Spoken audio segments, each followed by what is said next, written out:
একে একে বিএনপির সব প্রজেক্ট ব্যর্থ হয়ে যাচ্ছে। বিএনপি সরকার পিছু হচ্ছে এবং জামাত এনসিপি চালকের আসনে বসছে। দর্শক, হ্যাঁ, রাজনীতির সর্বশেষ হালচাল দৃশ্যপট এটাই। দর্শক, আমি অনেকগুলো পয়েন্ট দেখাবো যে বিএনপি সরকার চেষ্টা করেও পিছু হটতে বাধ্য হয়েছে জামাত এনসিপির চাপে। দেখেন, প্রথমে আসি পিলখানা হত্যাকাণ্ড কিংবা সেনা হত্যাকাণ্ডের কোন তদন্ত বিষয়ে। স্বরাষ্ট্রমন্ত্রী সালাউদ্দিন আহমেদ স্পষ্ট করে বলেছিলেন যে আমরা পুনরায় তদন্ত করব, সমস্ত পত্রিকা এসেছে।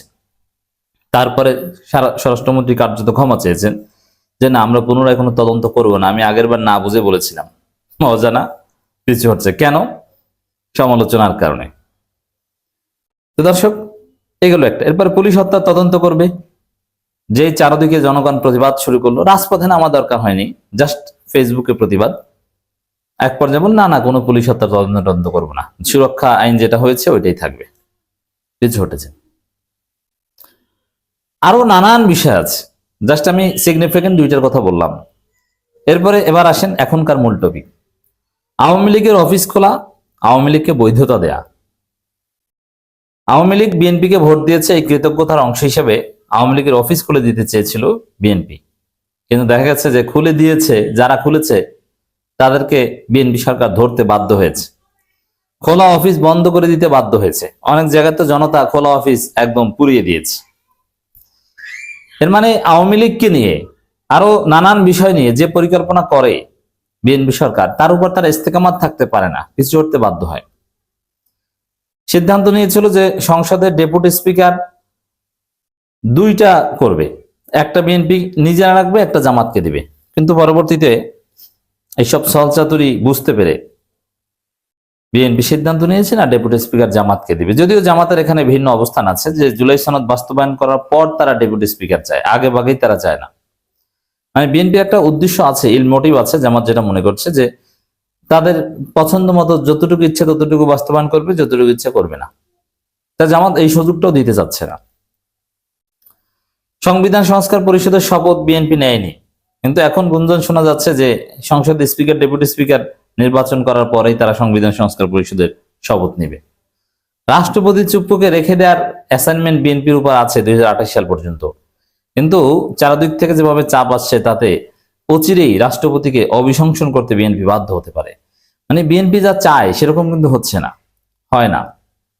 এমনকি এই যে ফ্যামিলি কার্ড থেকে শুরু করে কৃষক কার্ড, আরো নানান কিছু যেগুলো বিএনপির ইশতেহার ছিল, এগুলোও করতে পারবে না।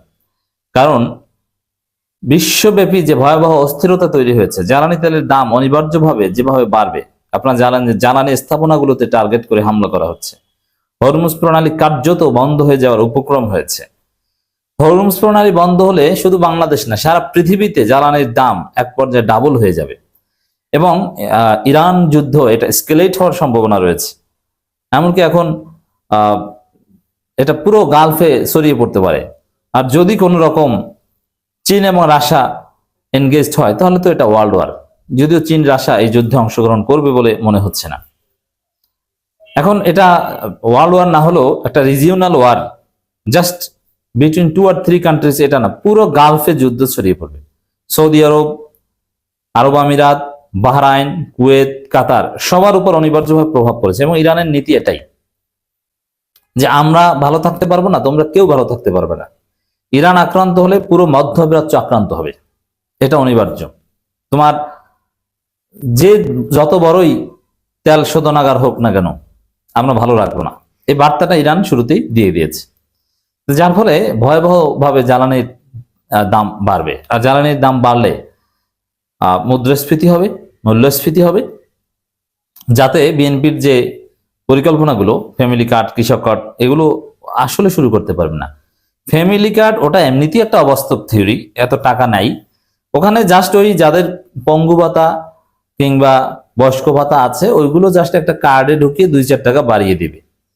এবং যে পরিমাণ লোককে পঙ্গু ভাতা বা এই ধরনের এই বয়স্ক ভাতা দেওয়া হয়, এর চাইতে বেশি লোককে বিএনপি আদৌ দিতে পারবে না। জাস্ট একটু হাক ডাক নাম টাম নেবে, কিন্তু দিন শেষে ফলাফল যে টাকাই নাই, টাকাই থাকবে না। রিজার্ভ কোথায় যে নামে, বাংলাদেশে দুর্ভিক্ষ হলেও সেটা অসম্ভব নয়, কারণ দেশের অবস্থা ভালো না, বিশ্বের অবস্থাই ভালো না। বিএনপির কপাল খারাপ, আগের বার যখন বিএনপি ক্ষমতা এসেছিল তখনও কিন্তু পুরো গালফে অস্থিরতা ছিল। 2006 সালে যে বিএনপি সরকার আমলে বাংলাদেশের ইতিহাসে সবচাইতে দুঃশাসন ছিল এবং দ্রব্যমূল্যের ঊর্ধ্বগতি সবচাইতে ভয়ানক ছিল। এটার বিএনপির চাঁদাবাজি সন্ত্রাসী তো কারণ আছেই, তার মধ্যে গালফে একটা অস্থিরতা এটাও কিন্তু কারণ ছিল। তখন পৃথিবীর বিভিন্ন জায়গায় যুদ্ধ লেগেছিল এবং বিএনপি সরকারের পুরো টাইমটাই কিন্তু ওয়ার অন টেরর চলেছিল যুক্তরাষ্ট্রের। তা এতে বিএনপির এমনিতেই কপাল খারাপ ছিল। এবার আবার বিএনপি ক্ষমতায় আসতে না আসতেই এখন আগের বার সেই ওয়ার অন টেরর 2001 থেকে শুরু হয়ে একদম প্রায় 2020-22 পর্যন্ত 21 সাল পর্যন্ত চলেছে। এখন আবার ইরানে যে অস্থিরতা তৈরি হয়েছে এটা বিএনপির পুরো মেয়াদে চলে কিনা বলা যায় না। আর পুরো মেয়াদে জ্বালানি তেলের দাম যদি বৃদ্ধিপ্রাপ্ত থাকে তাহলে তো বিএনপির অবস্থা খারাপ। তা কোনো পরিকল্পনাই কিন্তু বিএনপির সফল হবে না। বিএনপিকে পাপে ধরেছে হয়তো, কারণ বিএনপি ক্ষমতা আসার সাথে সাথে যেভাবে ধর্ষণ বেড়ে যাচ্ছে, যেভাবে অমানবিকতা পাশবিকতা বৃদ্ধি পাচ্ছে, তাতে গজব পড়াটা স্বাভাবিক। তো দর্শক, এখানে আওয়ামী লীগ নিয়ে একটা অসাধারণ রাজনীতি। নাহিদ ইসলাম বলেছেন আওয়ামী লীগ যেখানে কার্যক্রম শুরু করবে এনসিপি সেখানে বাধা হয়ে দাঁড়াবে। এখানে বিএনপির একটা পরিকল্পনা হচ্ছে যে আওয়ামী লীগকে তারা একটা স্কেল পর্যন্ত কাজ করতে দিবে, একদম পুরোপুরি আওয়ামী লীগ ফার্স্ট সেকেন্ড হবে তা না, রিফান্ড আওয়ামী লীগকে ফোর্থ ফিফথ একটা দল হিসেবে এক্সিস্ট করতে দিবে তারা, কিন্তু না, এনসিপি তাও দিবে না। নিষিদ্ধ আওয়ামী লীগ নামে কোনো দল বাংলাদেশে আর থাকবে না। এখন এনসিপি যদি বাধা হয়ে দাঁড়ায়, এনসিপি বাধা হয়ে দাঁড়াবে মানে কি, এনসিপি আওয়ামী লীগের সাথে যতটা না সংঘাত সংঘর্ষে জড়াবে তার চাইতে বেশি জড়াবে বিএনপির সাথে। সংসদে বিএনপিকে দায়ী করবে, আওয়ামী লীগের পুনর্বাসনকারী হিসেবে বিএনপিকে আখ্যায়িত করবে সংসদে এবং ঢাকায়। দেশব্যাপী নারায়ণগঞ্জে কিংবা পঞ্চগড়ে আওয়ামী লীগ অফিস করলে সেই অফিসে আগুন দেওয়ার দরকার নেই, বিএনপিকে দায়ী করবে। এতেই বিএনপি বাধ্য হবে। আরো বিএনপির তো হাজারো দুর্নাম আছে, এগুলো সব সংসদে পেপার কাটিং সহ ওরা উপস্থাপন করবে, যাতে বিএনপি এক পর্যায়ে বাধ্য হবে আওয়ামী লীগ পুনর্বাসন থেকে পিছু হটতে এবং আওয়ামী লীগকে ধরতে বাধ্য হবে।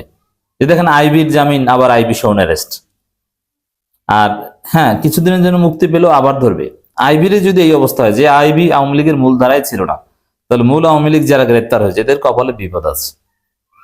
ইউনূস থাকলে তো একটা বিষয় ছিল যে কয়েকজন ফাঁসি টাসি হয়ে যেত, এখন ফাঁসিও হবে না, মুক্তিও পাবে না, এরকম ঝুলন্ত অবস্থায় ওদের ভাগ্য থাকবে। এটা আরো বেশি কষ্টের, তার চাইতে ফাঁসি হয়ে যাওয়া একদিক থেকে ভালো। পতিত আওয়ামী লীগ দেশের যেখানে কার্যক্রম শুরু করার অপচেষ্টা করবে এনসিপির কর্মীরা সেখানে বাধা হয়ে দাঁড়াবে। এনসিপি আর আওয়ামী লীগ একসঙ্গে থাকতে পারে না বলে হুঁশিয়ারি জানিয়েছেন জাতীয় নাগরিক পার্টি এনসিপির আহ্বায়ক নাহিদ ইসলাম। তিনি আরো বলেন সংস্কারের বিষয়টি গণভোটে নির্ধারিত হয়ে গেছে, জনগণের এই স্বতঃস্ফূর্ত রায়কে আদালতের মাধ্যমে অস্বীকার করার অপচেষ্টা চলছে। এটা হয়তো হবে, এর পরিণতি ভয়াবহ হবে, আরো সতর্ক করেন ছাত্রনেতা। এমনকি ওই যে আদালতের ঘাড়ে বন্দুক ধরে জুলাই সনদ বাতিল, গণভোটের রায় বাতিল, এগুলোর যে চেষ্টা বিএনপি করছে, সরাসরি এটা বিএনপি এর সাথে জড়িত, এটা স্পষ্ট হয়ে গেছে, এটাও ব্যর্থ হচ্ছে বলে আমরা দেখতে পাচ্ছি।